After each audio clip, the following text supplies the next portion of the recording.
Welcome members of council and viewing audience, if we have any. We'll call the meeting to order. If we could stand for a moment of silent reflection and remain standing for O Canada. Thank you.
Members of council, have you had a chance to look at items on the agenda? Any conflict of interest? None noted. Adoption of minutes of the regular council meeting held May 26, 2020 be adopted as presented. Moved by Crystal Malash, second by Anita Dicho Spagnolo. All in favor? That carries. Thank you. No presentations, no meetings, no delegations. So we have item E1, 2020 Mill and Pave Contract Award. And Jonathan, are you going to run with that? Yes, I am. Can everyone hear me? Yes, we can, Jonathan. Sorry, I had to use my phone. My computer wasn't working. So, Okay. yes, so in the 2020 Mill and Pave, we're focusing on the Heritage Estates area. So we tendered it knowing that this was going to be over budget, but we did that for a couple of reasons. In the past few years, as you all know, we've done a lot of work in that area. So we wanted, and those roads, they've kind of been on our list for a while, but we've been putting them off until we finished up some of the other work. Now that all the other work is done, we want to kind of get in there and do the whole thing if we can, and get out and kind of give those residents a bit of a break. Another one of the reasons was we thought having all the work in one area in a fairly large quantity, we get some reasonable pricing, which I think we did. And then another thing was we were advised that we may be able to increase our budget amount from the regular 1 million up a bit. So we tendered it out thinking it would come in around at 1.7, and Millam came in just under 1.7 million. So original budget's 1 million for this work. We got an additional 400,000, which maybe Dale can kind of expand on after I'm done. And then what we're asking is to pre-commit just over $300,000 from 2021. But again, the idea being to go into Heritage and just do the whole thing, because to split it up becomes a little bit awkward in ways. So that's why we're kind of making this request. So I'm available for any questions, but I think we might let Dale expand on the budget as well too. Okay, thank you. Councillor Carrick.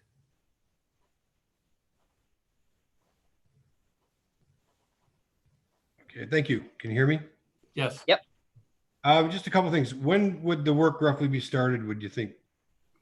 They'd like to begin pretty quickly. So I don't know exactly. We would advise council on when they begin, but I know they wanted to kind of get in there and get going on it fairly soon. Because I live on that street and there's been a lot of, you're not lying, there's a lot of traffic that's gone up and down there, heavy equipment, a lot of trucks, dump trucks, I mean, front end loaders. It's been pretty busy, but they've done an excellent job. And then the park looks great. And because I live on the street, I get to see it all.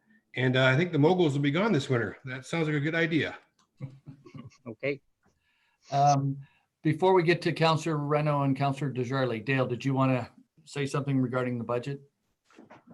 Sure. Yeah, just expanding a little bit on what Jonathan was talking about there. So the additional 400,000, that's basically a reallocation of the annual $600,000 that we've been building up for asset replacement and repair. That's allocating a portion of that to the mill and pave program. So during this year's budget session, we'll kind of have a more detailed report on where we're going to allocate some more of those funds. But we did plan on increasing the amount that we're going to allocate to the mill and pave and the enhanced mill and pave. So I just wanted to kind of expand a little bit on that. And then there'll be about $330,000 spent in advance of next year's budget. Okay, thank you, Dale. Councillor Reno. Thank you, Your Worship. My question is concerning the drainage work. Obviously, all of our work in Heritage is now done, and this is my understanding, a staged approach, Jonathan. What is the next stage and how far are we from getting to it? Well, I'm not quite sure if I get your question, but as far as I understand, the park is basically done. I mean, I think they have some restoration and things to finish up in there. And for our mill and pave contract, which is a separate contract, we do have some catch basin and a little bit of subdrain work that kind of covers the drainage component of the enhanced mill and pave. But those, I believe they're already kind of close to being able to do to get ahead of the actual paving work. So really we're looking in the next, in the next month or two, probably of seeing the milling companies going in there and starting. Mr. Mara. Thank you. To expand on Councillor Reno's question, I believe he's asking the next phase of the drainage works. Is that correct, Councillor? Basically, in the 2020 budget, we got the funding available to complete everything within Heritage Estates. This gets us right into the area of Montgomery Drive. I have just worked out, we have the final design now for all of the Oliver Farms area. We have the anticipated construction estimates. We will be working with Mr. Langlois' group to see when and how we can fit that work into future budgets, the best way to bring those forward. But the next stage is working into Oliver Farms for the drainage works. All the drainage works within Heritage Estates is complete. So with this mill and pave, Heritage Estates should be complete for a period of 10 to 15 years, hopefully, that we don't have to get in there unless there's some sort of other utilities that need to get in there. But from the town standpoint, we should be done in that area. Thank you very much, Peter. That's exactly what I was looking for. And I think you guys have done a great job. And I know there's a lot of people that are really excited for the day that park will get to open it. Thank you. I just say to Peter, nice to see you today. You were volunteering. I wasn't sure if you're going to make it on the council meeting tonight. So thanks. Councillor Desjardins. Thank you. Actually, Peter, you just answered part of my question, the 10 to 15 years. Do you think maybe next year we're going to be able to hit Oliver Farms?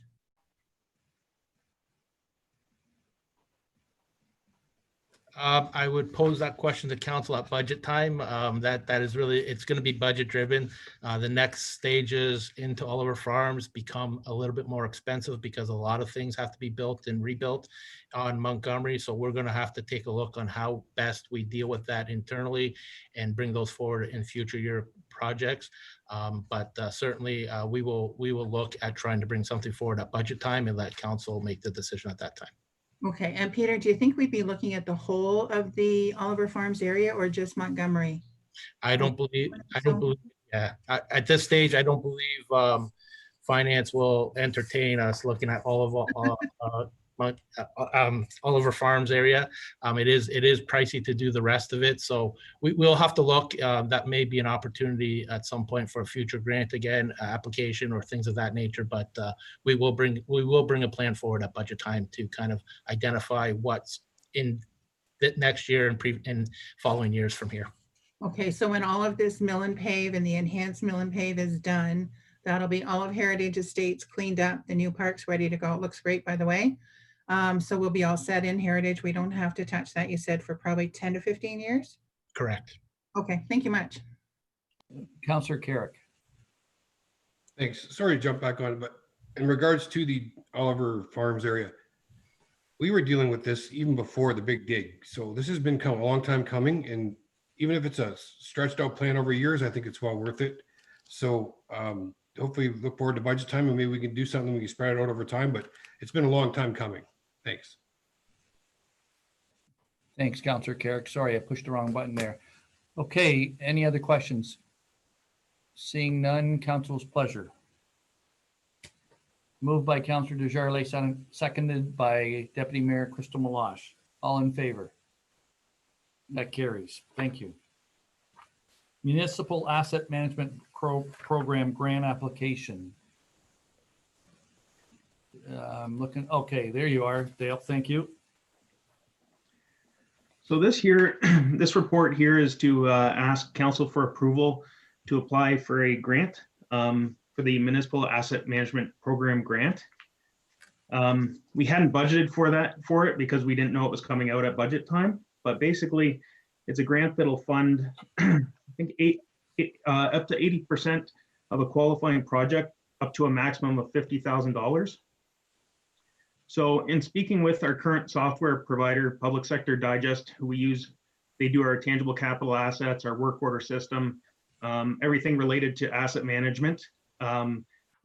We've gotten some approximate draft pricing for a project that would fit perfect under this grant. And basically, the next phases of our asset management plan that are phased in over the next 3 years, this here grant would help us kind of link everything together. It'll help us have everything that we'll need available to enhance our asset management plan. And then it'll also link our current asset management plan and tangible capital asset software to our work order system. So if there's trends happening where there's a lot of, for example, water main breaks in one area that links to our GIS, it'll pull that information in to kind of tell us, hey, this is an area that we're going to need to prioritize. It's also going to help us link it to our service delivery, whether we want to maintain the current levels of service or enhance or reduce our levels of service. This is going to help us accomplish that and quantify that. So I think it fits perfectly under this grant, and it's going to help us take our asset management plan, make it more accurate, and take it to the next level. So I'd be happy to answer any questions on this. I don't see any, but Dale, anytime we can get 80% of the cost covered, we want to try to take advantage of that. Absolutely. Council's pleasure. Moved by Councillor Mark Carrick and second by Councillor Sue Desjardins. All in favor? That carries. Thank you. The appointment of proxy holders to cast the municipality's vote at Essex Power Corporation's 2020 shareholders annual meeting.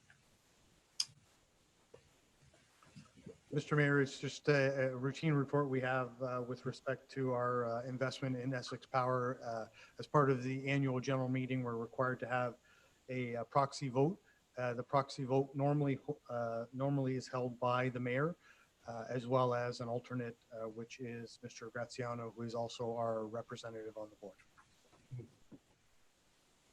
Okay, council's pleasure. Moved by Councillor Carrick, seconded by Councillor Renault. All in favor? That carries. Thank you. June 23rd, regular meeting of council for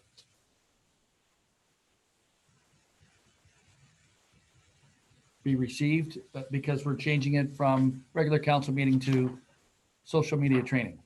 We just need a motion on that to approve it. Moved by Deputy Mayor Crystal Malash, seconded by Councillor Dicho Spagnolo. All in favor? That carries. Thank you. LaSalle Mr. Street. Mayor, Yes. Mr. Mayor, I think Deputy Mayor Malash has a question on that last. Oh, I'm sorry. Sorry, Deputy Mayor Malash. No problem. I just wanted to confirm, I know we don't normally skip meetings unless there's absolutely nothing on the agenda. We have nothing pressing coming up on the next couple of weeks that we're gonna miss out on, because obviously that's a long time between our meetings. Anything we have to worry about? Again, one of the reasons why the agenda for tonight is perhaps a little more lengthy than what we're normally having is that we tried to get as much as we could onto this agenda, knowing that we would like to have that training session on the 23rd, and that's a scheduled date for council. So we don't anticipate having anything pressing come forward for the 23rd.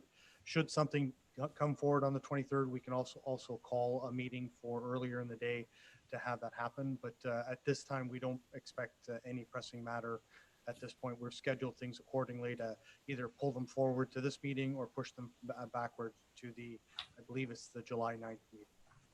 Thank you. Councillor Reno.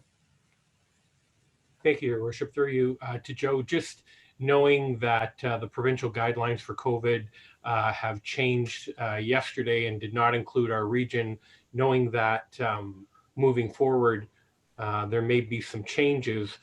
Do you, through your professional channels, do you expect anything COVID related that we may have to meet for? At this time, no. I think we still would operate.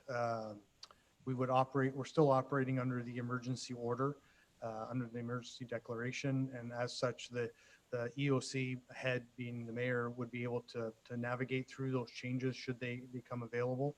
I don't expect, again, as things progress here over the next month or so, I would imagine that, I hopefully as time progresses here, this region will also be moving to phase 2, hopefully within June. But again, that will be dependent on a number of factors that certainly the province and the local health unit will be under discussion of. So I don't suspect that we will have anything in particular that will be pressing that we'll need to deal with prior to that.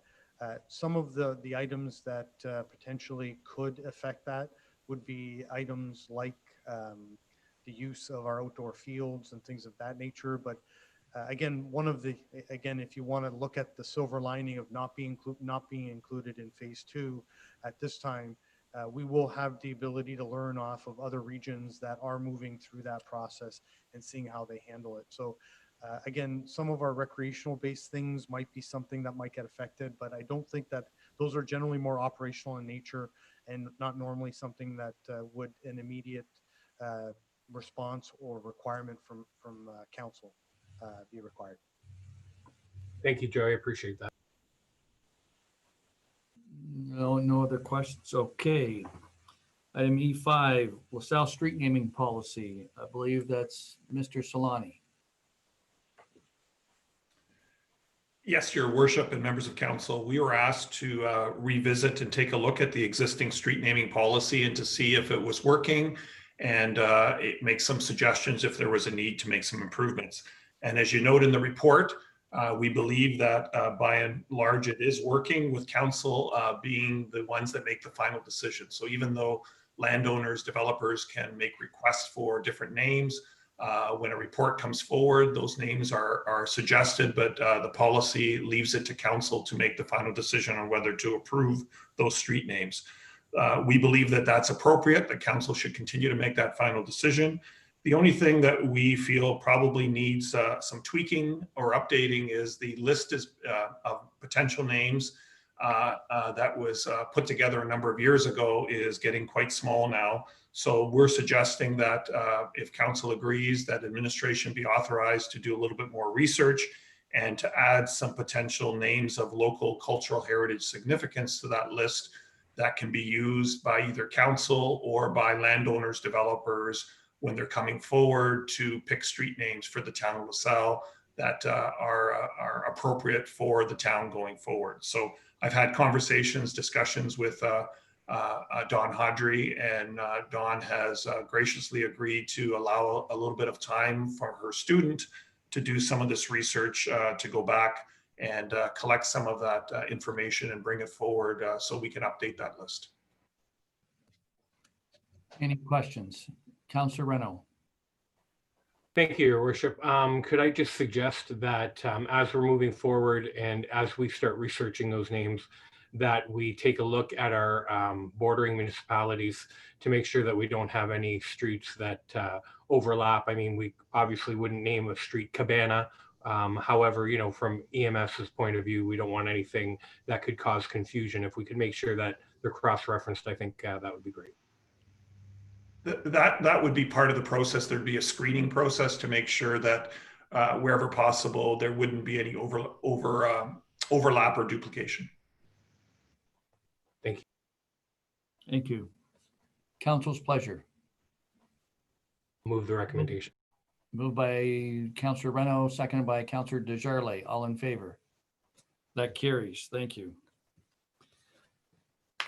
Item E6, to modify the existing site plan to include an outdoor patio and to permit an encroachment into an existing municipal easement. I'm looking for Alan. Is that you, Larry? Yes, I can speak to this one as well. A request has come in to the town from the owner of the new LA Urban Square property. They have a new tenant who's looking at opening up a cafe in one of the commercial units, the one facing Sprucewood, and they've requested if we can take a look at and grant approval to a small outdoor patio area for the patrons of that particular cafe. There is an existing municipal easement there for underground services. We've had consultation with the other departments, particularly engineering, public works, and everyone doesn't see any conflict here. There wouldn't be a problem in extending a small outdoor patio at that location. So you'll see in the staff recommendation is that we concur with that and that the owner provide a security deposit to ensure that the necessary work is done at that location with proper railings and the work is done to the satisfaction of the town prior to it being allowed to open and operate. Thank you, Mr. Solani. Council questions? Councillor Deputy Mayor Meloche. I was going to move the recommendation. Okay, seconder? Councillor Carrick. Mr. Solani, I'm assuming this ties in hand with the email I received from Mr. Clark, encouraging us to allow patio cafes, etc. Absolutely, and we're seeing some inquiries. We're fielding some phone calls and some emails that are making inquiries about that to allow them to open up during the COVID situation. Thank you, Mr. Solani. We have a mover and a seconder on the motion. All in favor? That carries. Thank you. Looks like Mr. Solani's again. Valente Netton Lands request to designate a class 4 under the NPC 300 noise guidelines. Larry, you're muted. There we go. This one here has come forward to us from the developer. Under the MOE guideline, the noise guideline, the landowner can request that council designate lands as class 4 under those guidelines. So what these are, in 2013, the province came along and they provided some flexibility for municipalities in urban settings when there is development next to existing noise sources. And that could be an industrial building or it could be commercial buildings like this particular case, the Zayres next to the town hall there, where there are noise sources in the existing building that potentially could cause some concerns if the property next door doesn't have the proper setback distances. Or in this particular case, they've done a noise study. They've modified their site plan to eliminate balconies on the side that would be immediately adjacent to the Zayres property. And they're also looking at putting in some of the garages on ground floor and doing some noise attenuation fencing for the lower units. What this would allow, it would allow the Zayres store to stay in compliance with the MOE guidelines if we go to class 4 as opposed to a class 2 under their guidelines. So Our technical staff have reviewed this request, and we believe that it's appropriate given the infill nature at this location and the existing development that's there. So as you note here, we're recommending that council classify these lands as class 4, and that the two other parts of the resolution is that we provide copies of that to the adjacent property owner, and that we also put in warning clauses when we go forward in the subdivision agreement. So anybody that buys a unit in the new condos there would have upfront notice that there is the potential for some additional noise from the rooftop air conditioning units at that location. Thank you, Mr. Solani. Good summation. Councillor Carrick. Thank you. Just through you to Larry. So the notice of the noise for future potential buyers, that's excellent, because on a smaller note, when we did subdivisions in the past, sidewalks versus not sidewalks, even though it's not the same, but it's similar, they would always be told that they were never told that they were going in. So it was always an issue. So straight up forward, this is excellent. Thank you. Any other questions? Councillor Desjardins. Thank you. Through you to Larry. Larry, I noticed that this sound testing was done in April.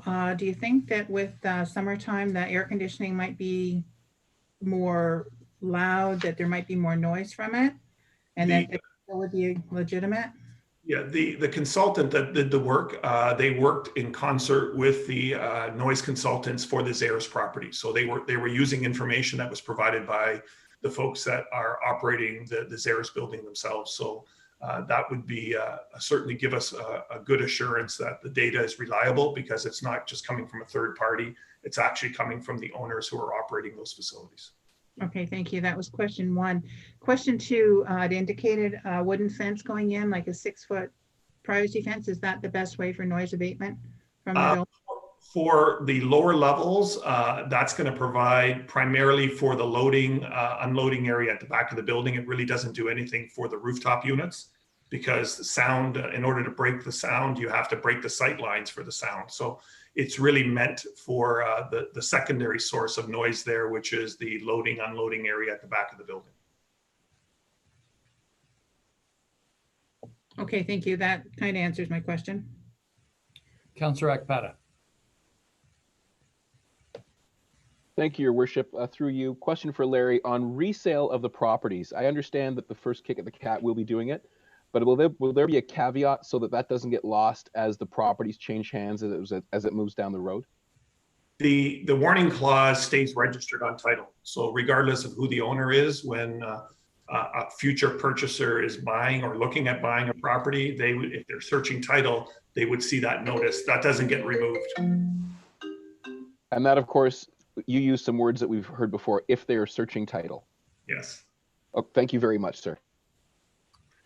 I don't see any more questions. Mr. Solani, I'm assuming this will expedite this development to move forward now? Yes, there, as noted in the report, there was an appeal filed.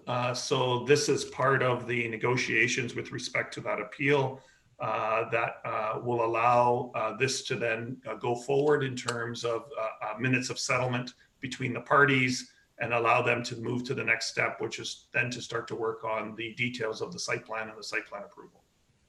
Thank you, Mr. Solani. Council's pleasure. Moved by Councillor Carrick, seconded by Councillor Reno. All in favor?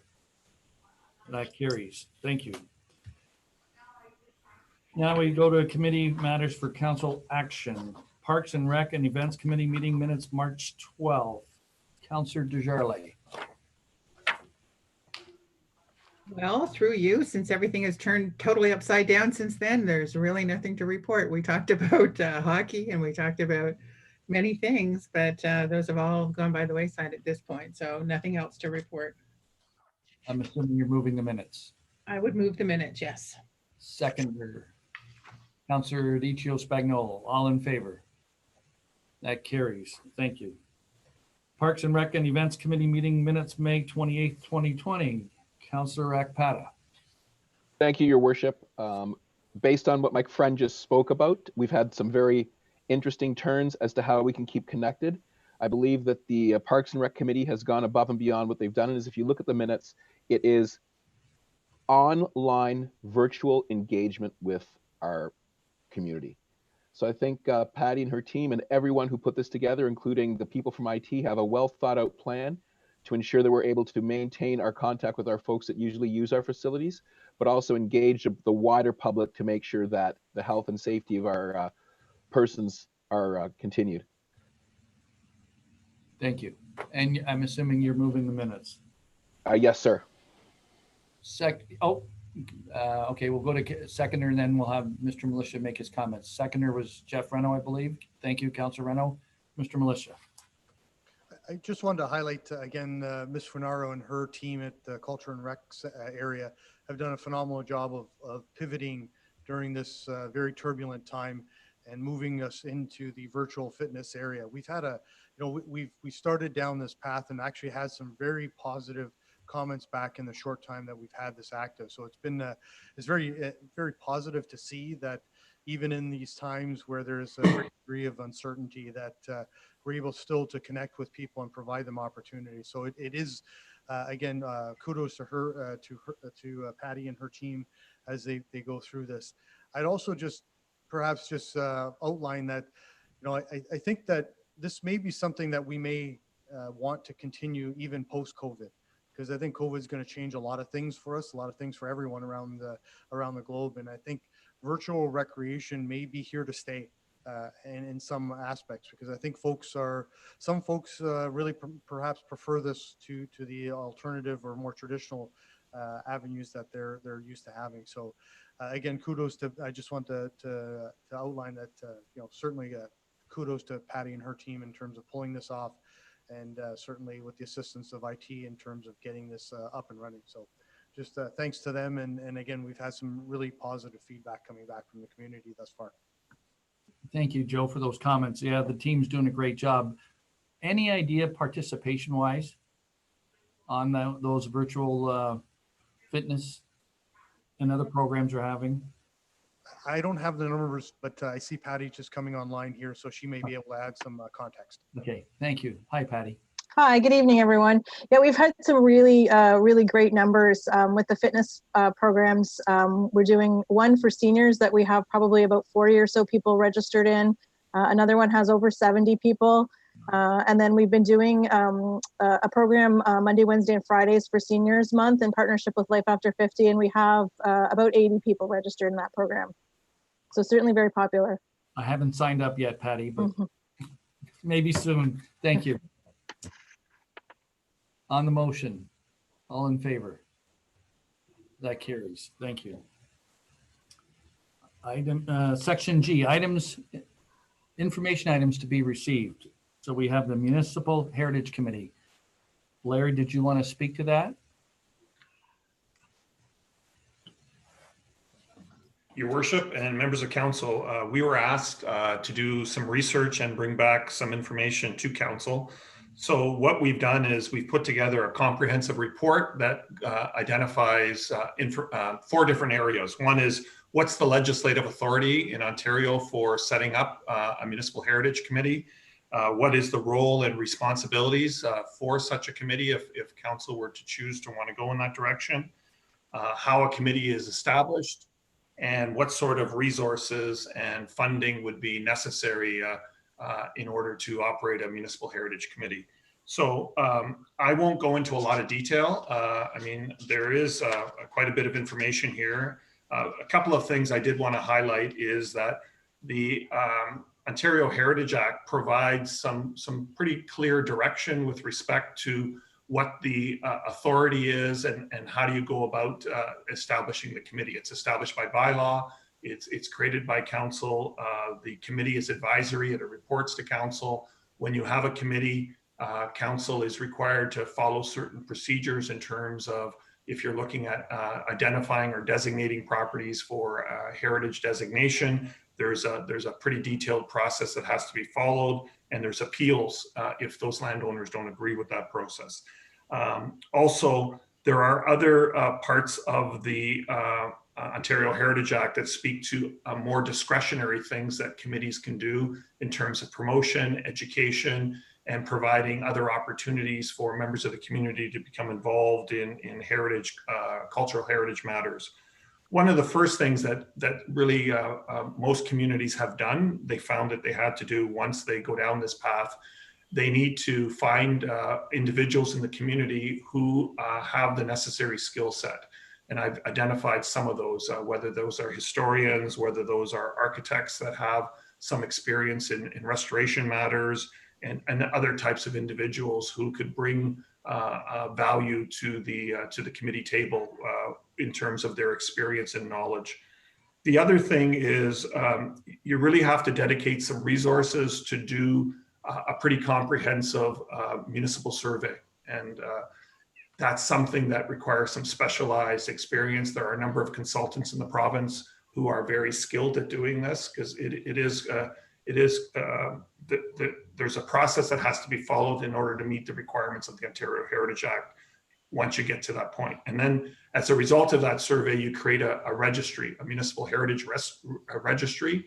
And that registry really is a starting point then for the committee to decide, okay, now what are our options going forward with respect to which one of those properties or lands or sites do we want to start to look at providing additional protection under the Ontario Heritage Act. So that in essence is kind of a high level overview of the legislation, the roles, the primary roles, and the process. And really it comes down to, is this something that council wants to do at this time? And if it does, in discussions with Mr. Militia, probably the appropriate thing to do after receiving the report, if there is, a thought that council wants to go down this path, it really needs to probably refer to budget, because there are some resource implications in terms of, we've identified some potential ranges of what likely needs to be spent in the initial couple of years while you're doing the survey and compiling that register, and then what the ongoing resources are to support a municipal heritage committee. And I'm available for questions. Thank you, Larry. Good report. A lot of information. Councillor Reno. Thank you, Your Worship. I agree. A very good report. I'd like to ask some questions in regards to our official plan. I see that there's a reference in there that we have written in specific language in our official plan that we could protect these types of properties. And what I want to know is, if we were to forego this exercise at this point, what provisions do we have under that plan? If, for example, if 5 members of the community in the Old Front Road area were to come forward, would they be seen before council, and would we be given a decision to be made? What does that official plan put in our hands currently that we wouldn't have if we had this heritage committee? The official plan policies are meant to just give some direction to say that to the community that council has value, that there are cultural heritage values in the community that council recognizes exist.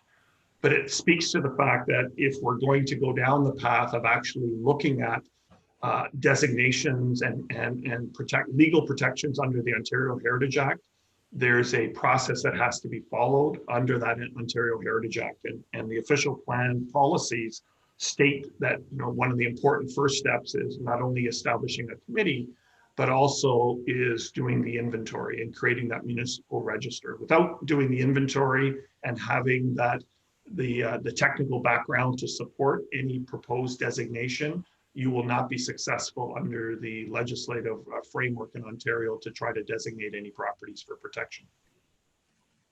Thank you, Larry. That answers my question. Any other questions? Seeing none, council's pleasure. Oh, Deputy Mayor Meloche. Thank you. It's actually not really a question, more of just a statement. I think when we look at heritage of the town of LaSalle, it's the one thing we really haven't focused a lot on. I know we've had several residents inquire about properties along Front Road, old buildings and things like that. I'd like to see a committee put together. Obviously, this is more than I expected it to cost to establish such a committee.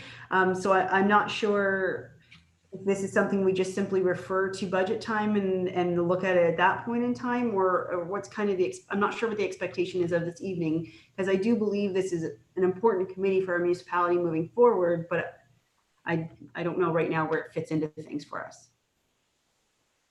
Mr. Militia, do you want to weigh in? I think right now the recommendation is, according to Mr. Solani, is we receive it and we refer to budget. Otherwise, if we have a council meeting on it to move forward, we have to find $100,000 by the sounds of it. Is that correct?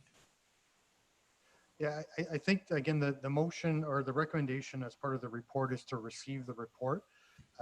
If there is an overwhelming desire of council at this point to bring this thing forward to the next steps, we would suggest that would have to occur in concert with a deferral to budget because of the implications involved. I would suggest that, again, that this is, again, I would agree with Deputy Mayor Meloche that culture and heritage, particularly on the heritage side, is something that we are now getting into more and more. But there's a cost to doing so. And the reality is that if we want to undertake an effort such as a heritage committee or any other for that matter, it will come over and above what our current budget levels are. And one of the challenges we're going to have is that we have a number of projects already committed to as part of the budget, both from 2020 into 2021. And where this fits in it is difficult to see at this point. Certainly we can make it a priority. If council indicates that this needs to be part of the budget, we will do that. However, it will likely lead to some sort of tax implication or a reduction in another area. It's not something that we can entertain to undertake with existing resources and because of the quantum of work that's required. And so, again, in speaking with Mr. Slaney in the preparation and the background of the report, there's a fair bit of work to be done. It's not as simple as, for example, of setting up a committee and garnering some folks from the community. There is a fair bit of work to be done, and that's perhaps over and above what our current budgetary requirements are. So as much as I would say that referring it to budget is certainly what we could do, I would suggest that the 2021 budget is going to be a difficult one to incorporate this particular project into. The last aspect I'll add is that this is one of those things that unfortunately you need to jump with both feet and really get involved with. It's not one that you can parcel in easily or phase in over a number of years. It isn't, for example, the work that needs to be done in Oliver Farms, where we'd love to do everything at once, but reality is that we're likely going to have to do that in phases. This is not that type of thing. This is one that we're going to be required, if we're going to do it, and we want to do it right, then we're going to have to commit the resources, and that's going to have to somehow come as part of a council decision. Does that answer your question, Deputy Mayor Meloche? Yes, it answers my question. My only thought was, with our development of the waterfront, it may be something we want to consider trying to do at the same time as that development, because we obviously have a parcel of land that does have heritage, and we're looking at adding more culture down there. So I just want to make sure that we're thinking of that when we're trying to do our big waterfront project. Thank you. Good point. I have Councillor Carrick and then Councillor Reno. Thank you, Mr. Mayor. The comments I have, we all agree that the Heritage Committee is probably worthy.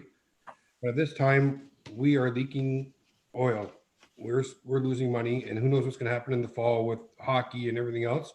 So there's a lot of unknowns here. And I would say that perhaps we look at it again next year. I would be more in tune to that to see how we survive this year and see how much, rather than committing to extra dollars, even at budget time, I would be more comfortable with holding it over to at least next year to look at it. Thank you. Councillor Reno. My comments are almost exactly as my colleague, Councillor Carrick.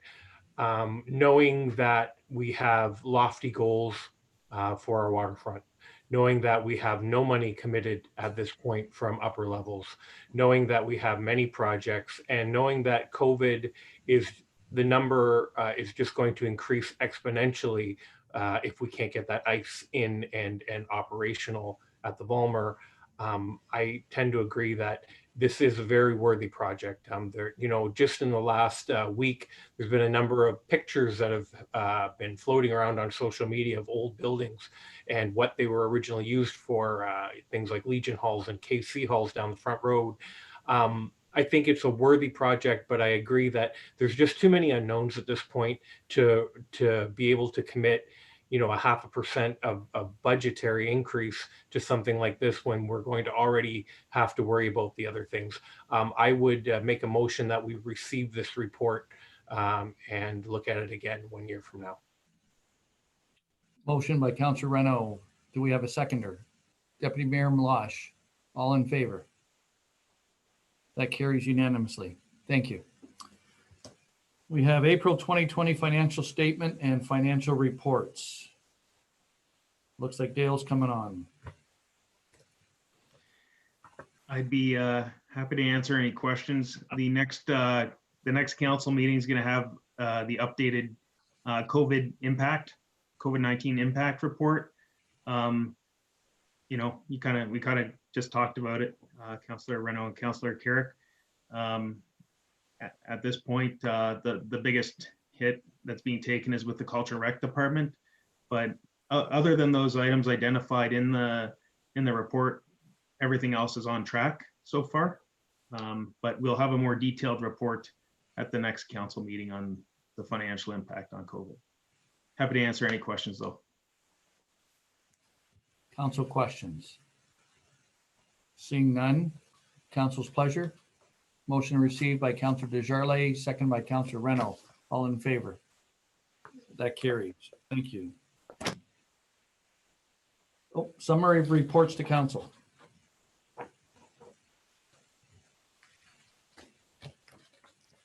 Council's pleasure. Oh, I'm sorry, I missed one. Sorry. Chief, annual report, Chief Sutton. Thank you, Your Worship. Good evening. The report you have before you is the provides a summary and some of the notable events and initiatives from the 2019 year past, as well as a bit of a statistical recap as best we could with the figures we had. So as you'll note, we responded to 433 incidents last year. Of that, we recorded 19 fires with reportable property loss, which totaled a little less than $1 million. We had no fire fatalities last year and one burn injury as a result of a vehicle fire. So I think the report goes into a fair bit of detail. I won't follow up on any of the particular items other than there are a couple comments that I'd like to highlight from a couple of our important areas of activity. Initially with staff training and professional development, I need to acknowledge that I'm very proud of the dedication and commitment of our staff at all levels, both full-time and volunteer. We continue to work through this fluid period of higher turnover and transitioning of staff through the various positions with promotions. It has become quite challenging to provide the training and certification required at all those levels. But as an organization, we remain committed to maintaining our professional standards and attaining the required certifications for all those levels. Our training officer and our leadership team continue to be resourceful and creative as best they can with accessing and delivering all of those required programs. As indicated in our report, we delivered approximately 4,200 hours of training last year in the 2019 year. So as you can see, the training division is running at full capacity pretty much 100% of the time. And in addition to that, we continue to send approximately 12 individuals a year to the Ontario Fire College for officer level training, and as well as whatever through the year specialized courses that are available regionally or that we can attract to the area that our members need. I've had discussions with different members of council and in our fire committee meetings, and we all know maintaining experienced firefighters is a struggle that many of the municipal fire services in the province share. The combined effects of our higher staff turnover and the generally positive note of lower numbers of structure fires makes it difficult to maintain the level of experience within the department that we once enjoyed. However, in light of this, we're determined and committed to provide the top quality training to build the skill competency as we adapt to the current reality of our younger team. And I think the other comment I'd like to just touch on or highlight is in regards to our Fire Protection Services Master Plan. As members of council are aware, the plan and accompanying community risk assessment confirmed and identified some of the challenges in our continued ability to sustain the current and expected levels of service as the community grows. But on behalf of the department, I think it's important to acknowledge council's collaboration and commitment to move forward with the community safety recommendations of that master plan. An important part of our 2019 work plan was the development of an effective and sustainable implementation plan. Collectively, with our leadership team, senior administration, and the support of council, we were able to establish a plan that will ensure a responsible and adequate level of emergency response and fire protection services as the town continues to grow, evolve, and develop over the next 10-year plus planning horizon. So I think those are a couple of the important activity areas from last year. And in addition, with the statistics and the other areas of activity that are highlighted in the report, those are my summary comments. I'm available for any questions. Thank you, Chief. That was a good report, a lot of details in it. Thank you. Mr. Militia. Just to add maybe just two other comments to those made by the fire chief. Again, a lot of what was done in 2019 certainly was a tribute to the efforts put on by the entire force back in fire, but in particular the efforts of Chief Sutton with particular efforts around the fire master plan. That has been a long, arduous task to get that through. And again, we've had a number of meetings and a few setbacks along the way, but again, we've ended up with a product that we can certainly be proud of, and that one that we are en route to implementing, and in no small part to the efforts of Chief Sutton and many of the senior management team back in fire. So again, I think he probably underplays that as part of his annual report, but there is a large degree of effort that happened in 2019 as we went through that process and came up with an implementation plan that was certainly set us certainly the goals for the next 10-year planning horizon. The other aspect I'd like to just quickly touch on is the efforts of certainly Chief Sutton and the team back in fire with respect to emergency management. And I raise that only because we certainly in the last few months, but certainly even into 2019, emergency management. I joke quite often as part of our meetings that we couldn't spell EOC before. And that was, the Emergency Operations Center. And, if we go back 20 years or 15 or even 10 years ago, that was such a foreign concept to many of us. I mean, perhaps those in emergency services is more readily available, but for many within the municipal sector. Again, the operations of the EOC and the emergency management that we have here in LaSalle has come leaps and bounds. And certainly 2019, certainly with the flooding issues that we had come before us, certainly brought that to the forefront. And certainly moving into 2020 with how we've handled COVID. And that's in no small part to the urgings and the commitment of Chief Sutton as we go through that process. To the point that many of our neighboring municipalities look to us as leaders when it comes to some of our emergency management protocols and systems. And quite often, I think Chief Sutton offers his advice and guidance to some of the neighboring municipalities as we go through. Certainly is a team effort. Again, certainly locally, we've had a lot of people that we can rely on as well.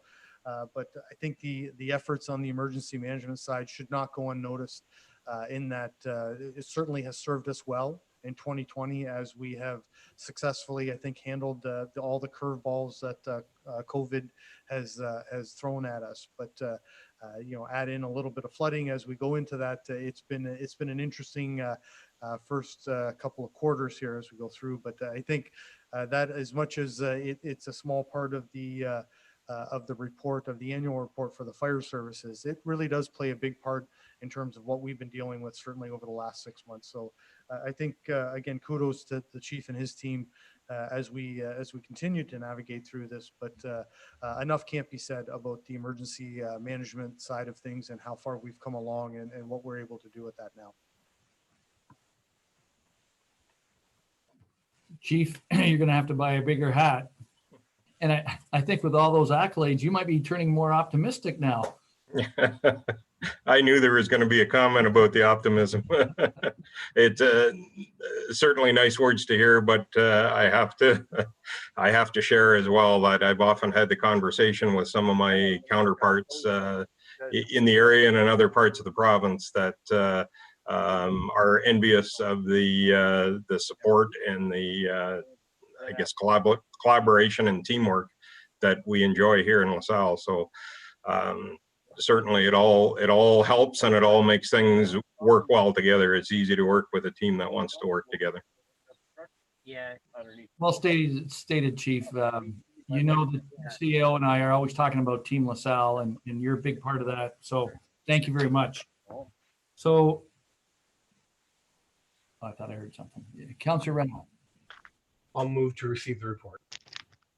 Moved by Councillor Renaud, second by Councillor Desjardins. All in favor? Carries unanimously. Thank you. Now, summary reports to council. That's a good plan. Your mother was telling you guys thinking of selling your house. Yeah. Okay. Summary of reports to council. Well, you have to have a little fun, I guess.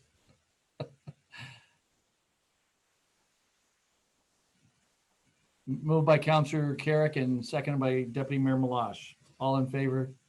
That carries. Thank you. Bylaws. On all three bylaws, all three readings, Councillor Akpata and Deputy Mayor Meloche, all in favor? That carries. Thank you very much. Council questions. We'll start with Councillor Carrick, then Councillor Renaud. Thank you. I just got the emails and all that in the reports on the boat launch up front on Front Road there. So Joe, if you could just touch on what the next steps are and what we're doing down there. And I just want to add that on the weekends, it's been a little loose down there, parking all over the place and all over the grass and everywhere else. And it's been really, really busy. And I've actually seen people had fish lined up on the grass underneath the tree and they were cleaning them. So I'm not sure where that fits in and who's responsible for that and how that works. But I just wanted to pass it on. And if you can make some comments, that'd be great. Thanks. Certainly the operations of the boat ramp has been a challenge, both from the water level and the COVID requirements, but certainly from the COVID side of things, the regulations have been relaxed in that allows for the operations of the boat ramp. And we've made some adjustments and changes to the boat ramp to actually allow for operations even with the high water levels that currently exist. So we, again, as we work through that process, one of the challenges we're having, or we have had, is the operations with a boat ramp attendant at that location under the COVID situation with respect to social distancing, physical distancing, and providing a safe work environment for our employees down there. So we have met earlier this week to develop the plan in terms of implementing and recruiting staff to go down and work as attendants. So as council is aware and the community is aware, and many within the community and even outside our community are aware that we are currently operating the boat ramp out on a free for use basis. We will be moving away from that. Next week, we plan on implementing a charge back as would be normally associated with the operations of the boat ramp. We will have a daily rate. It'll be a bit of an adjusted schedule as compared to what we've had in the prior years.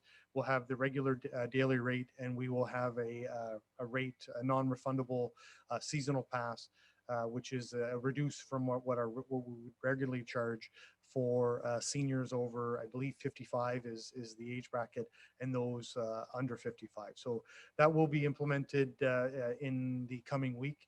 And so we will have some more news coming forward, as well as media releases later in the week as we solidify what the staffing model looks like, as well as when that changeover will happen. We will also be adopting a no cash policy down at the boat ramp, so it will be credit or debit only for the service at the boat ramp, and that is again in order to avoid as much as possible the physical distancing to ensure the physical distancing requirements of the staff that will be down there. So we're just in the process of finalizing some schedules and ensuring that we have the staff available, and there'll be a little bit more news coming out later in the week as we finalize what that plan and those dates are.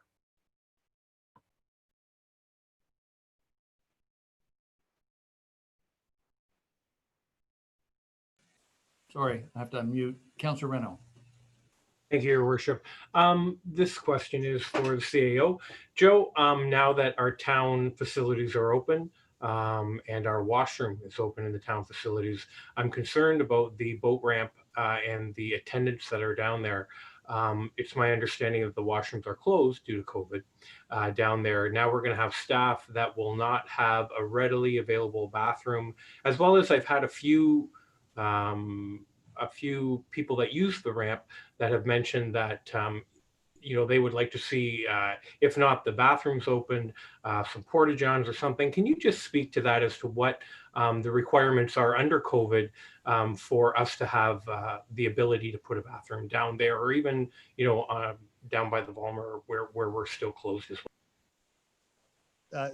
Thank you, Councillor. Again, I neglected to mention that as part of the plan to add the attendant at the boat ramp, we will be opening the public washrooms at the boat ramp. So they will be open once the attendant gets there. Again, part of under the COVID requirements, public restrooms are able to be opened, provided that that the municipality can provide a proper cleaning schedule for them. And so once we opened up the boat ramp and we've gotten to this next step of developing the plan to staff the boat ramp, we will have the location at the public washrooms that are at the boat ramp open and available for use. We are just working through the last of the cleaning schedule and how we go through that process. So I believe it will be cleaned, if I'm not mistaken, twice a day. Is the schedule that we have routinely for most of our public buildings with respect to public washrooms. So that will be taken care of. Again, we're taking a bit of a step approach as we go through. We will be looking at the Vollmer outside facilities as well, as I think in some municipalities that have been able to move to phase 2, some of those outdoor amenities are being able to be used. Even for some team sports in limited locations. And so once we get to that phase, we have to be looking at, as we put more and more people allowed to be on the Vollmer fields, we will be following the same type of protocols down at that location. We're not at that point yet, but certainly at the boat ramp, we will be looking at, implementing the opening of those public washroom facilities as well. Thank you, Joe. That's great. Seeing no more questions, statements by council members. Councillor Ekpata. Thank you, Your Worship. One of the ironies about COVID is that it seems that some of the things that are important in our municipality have gone unrecognized. So Your Worship, I was looking back at some notes from 369 days ago when we opened up the Strawberry Fest a year ago. And one of the ironies was we opened Strawberry Fest on D-Day. So on D-Day, 14,000 Canadian soldiers landed at two beaches, Sword and Juno, with 381 killed, 584 wounded, and 131 captured. The municipality of the town of LaSalle has a very proud history when it comes to recognizing the service of our Canadian sailors, soldiers, airmen, and airwomen. And never let it be said, Your Worship, that in this municipality, we've forgotten how we've come to this spot.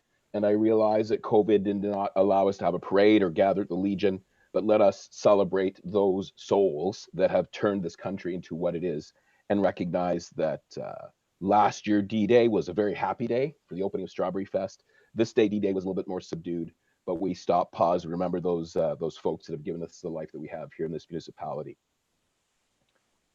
A second one, Your Worship, while we've been sitting here running the municipality in the United States, a gentleman by the name of George Floyd was buried today in his hometown. It would be remiss of me not to suggest the fact that if you look at what's going on around the world, we live in a wonderful encapsulation of what is the best of Canada.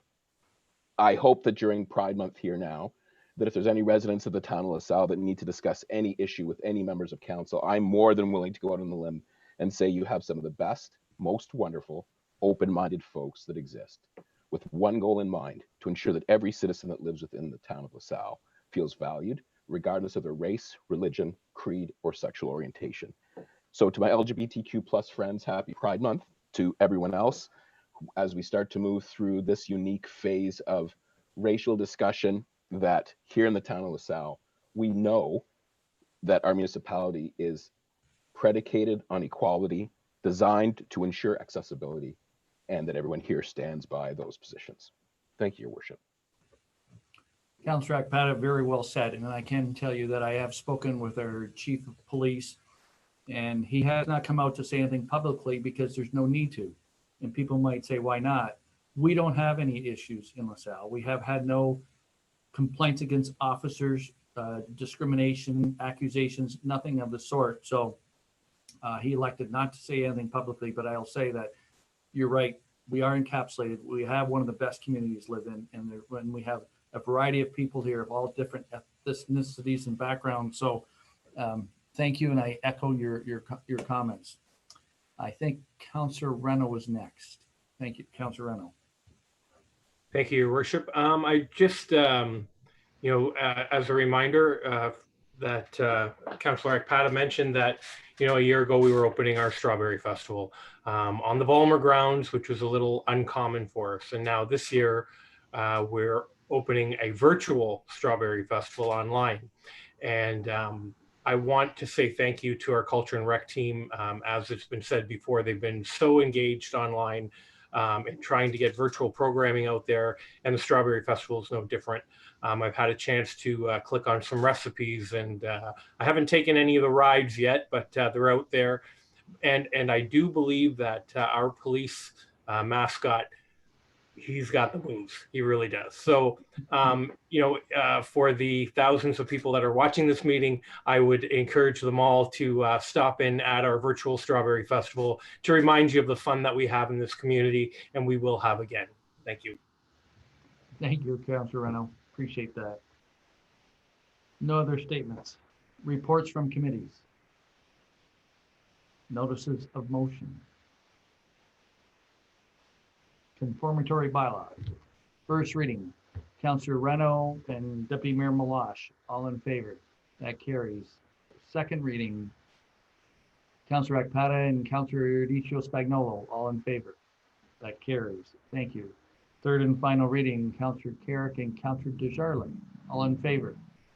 That carries. Thank you. Good night, everyone. Meeting adjourned. We'll see you in 2 weeks. Take care. Stay safe.